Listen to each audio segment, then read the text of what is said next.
আসসালামু আলাইকুম, কেমন আছেন সবাই? আশা করি সবাই আল্লাহ তাআলার রহমতে ভালো আছেন। আমিও ভালো আছি। এই তো ছেলের পরীক্ষাও শুরু হয়ে গেছে। আর ছেলেকে নিয়ে স্কুল থেকে আসার পর দেখি এখানে শাশুড়ি মা রান্নাটাও বসিয়ে দিয়েছে। আমার শাশুড়ির হাতের রান্না খুবই মজা, খুবই স্বাদ হয়ে থাকে। আজকে কোনো রান্নাই আমি করিনি, সমস্ত রান্না আমার শাশুড়িই করেছে একা, একা। সকালে তো আমি আমার কিছু কাজকর্ম সেরে চলে যাই। আর স্কুল থেকে এসে দেখি যে এখানে সমস্ত কিছু ধুয়ে পরিষ্কার করে রেখেছে। তরকারিটাও উনি বসিয়ে দিয়েছে, আমার জন্য অপেক্ষা করেনি। এখানে তো চিংড়ি মাছটা দেখাচ্ছিলাম, পরে তো আর চিংড়ি মাছটা রান্না করিনি, শুধু লাউ দিয়ে চিংড়ি মাছটা আমার শাশুড়ি রান্না করেছে আর বাকিটুকু উঠিয়ে রেখেছি। হঠাৎ করে বাজার থেকে দেখলাম যে শ্বশুর আবার দুটো হাঁস পাঠিয়েছে। আমার শ্বশুর তো এবার হাঁসের মাংস খেয়ে এতই মজা পেয়েছে যে দিন পর পরে হাঁস নিয়ে দেয়। আর বড় বাজারে যেহেতু আমাদের নিজেদের দোকান আছে, তাই যখন যেটা খেতে ইচ্ছা করে তখনই সেটা সাথে সাথে নিয়ে দেয়। বাজারে দোকান থাকাটাও একদিক দিয়ে সুবিধা। আমাদের যখনই যেটা খেতে ইচ্ছে করে বা তাজা যখনই বাজারে মাছ তরকারি এসে থাকে তখনই সাথে সাথে সেটা নিয়ে দিতে পারে। এই তো এখানে আপনাদেরকে দেখাচ্ছি কিছু মশলা। এগুলো হচ্ছে হাঁস রান্নার আলাদা মশলা। দোকানে গিয়ে বললেই দিয়ে দিবে হাঁস রান্না করার জন্য মশলা। এই সমস্ত মশলাগুলো যদি বেটে হাঁস রান্না করি তাহলে হাঁসের ঘ্রাণটাও খুব ভালো আসে আর হাঁসটাও খেতে খুব মজা লাগে। তো হাঁসগুলো তো আমার চাচি শাশুড়ি ছেঁকে নিচ্ছে। ছেঁকে হাঁসগুলো আমার চাচি শাশুড়ি কেটে দিবে আমাকে। আমি হাঁস কাটতে পারি না, তাই আমার চাচি শাশুড়ি সবসময় আমাদেরকে হাঁস কেটে দেয়। আর এখানে এই তো লাউ তরকারিটাও হয়ে আসছে। আমার মেয়ের জন্য একটা ডিম সিদ্ধ দিয়েছিলাম এর মধ্যে। লাউ তরকারিটাও একটা পাতিলে ঢেলে নিয়েছি। আর এই তো এখানে আমার শাশুড়ি মা মাছটা রান্না করবে বলে মাছটাও বসিয়ে দিয়েছে।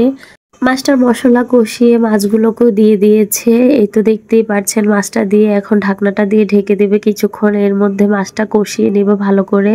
আর এই তো দেখতেই পাচ্ছেন কিছুক্ষণ পর মাছটাও হয়ে এসেছে, মাছটাও নামিয়ে দিয়েছে। হাঁসটাও কাটাকাটি করে ভালো করে ধুয়ে নিয়ে হাঁসের মাংসটাও আমার শাশুড়ি আজকে নিজ হাতে রান্না করছে। সবসময় তো আমি আমার হাতের রান্না আপনাদের সাথে শেয়ার করি। আজকে সমস্ত কিছু আমার শাশুড়ি একাই রান্না করেছে। এই তো দেখতে পাচ্ছেন কদুর ছোকলাগুলো ভাজি করেছে আমার শাশুড়ি। এখানে তো বড় বড় কয়েকটা মূলা নিয়ে এসেছে আমার শ্বশুর বাজার থেকে। আমার শ্বশুর বলল যে হাঁসের সাথে আজকে মূলা দিতাম বড় বড় পিস কইরা। তো এই জন্য মূলাগুলো আমি বড় বড় পিস করে কেটে নিচ্ছি। আর বাজার থেকে এই তো মূলার সাথে কিছু লাল শাকও এনেছে, এগুলোকে কুটে ধুয়ে রেখে দেব। কালকে রান্না করব, আজকে রান্না করব না। আপনাদেরকে বলেছিলাম না, বাজারে দোকান থাকাতে আমাদের খুবই লাভ হয়েছে। যখন যেটা খেতে ইচ্ছা করে তখনই সাথে সেটা নিয়ে আসে, আর দেরি করে না। আর আমার শ্বশুর খাওয়ার ব্যাপারে খুবই শৌখিন। আমার শ্বশুরের কথা বললে ভুল হবে, আমার হাজবেন্ড, আমার দেবর সবাই খাওয়ার ব্যাপারে খুবই শৌখিন। ঘরের প্রত্যেকটা মানুষই খাওয়ার প্রতি শৌখিন। আর এই তো দেখতেই পাচ্ছেন হাঁসের মাংসটা যখন সিদ্ধ হয়ে এসেছে তখন আমি এর মধ্যে মূলাগুলো দিয়ে দিয়েছি। মূলাগুলো দিয়ে এখন ভালো করে কষিয়ে নিয়ে আমি এর মধ্যে পরিমাণ মতো পানিও দিয়ে দিয়েছি। সমস্ত কিছু নাড়াচাড়া দিয়ে এই তো এগুলোকে এখন ঢাকনা দিয়ে ঢেকে দেব ভালো করে সিদ্ধ হওয়ার জন্য। আর এক ফাঁকে এই তো সালাদের জন্য আমি শসা, টমেটো, গাজর সবকিছু কুচি কুচি করে নিয়েছি। আজ অনেকদিন যাবৎ হলো সালাদ খাই না, আর মাংসের সাথে যদি সালাদ না হয় তাহলে ভালো লাগে না। আমার শ্বশুর শাশুড়ি আমরা তো সবাই সালাদ খেতে খুবই পছন্দ করি, যে মাংস ছাড়াও অনেক সময় সালাদ বানিয়ে থাকি।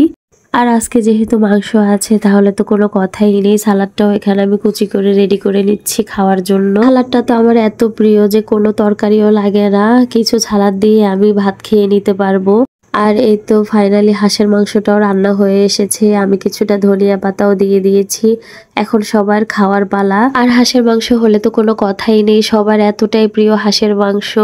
যে সরপুঁটি মাছগুলো রান্না করেছিল আমার শাশুড়ি, ওই মাছগুলো তো একটুকু খাওয়া যায়নি যেহেতু হাঁসের মাংস ছিল, তাই সরপুঁটি মাছগুলোকে আমরা রেখে দিয়েছি ফ্রিজে। আর এইখানে এই তো দেখতে পাচ্ছেন কদুর শুকলা ভাজিটাও হয়ে এসেছে। আমার আজকের রান্নাগুলো সব কেমন হয়েছে আপনারা সবাই আমাকে কমেন্টে জানাবেন। আর আজকে আমার ভিডিওটি এই পর্যন্ত, সবাই ভালো থাকবেন। আল্লাহ।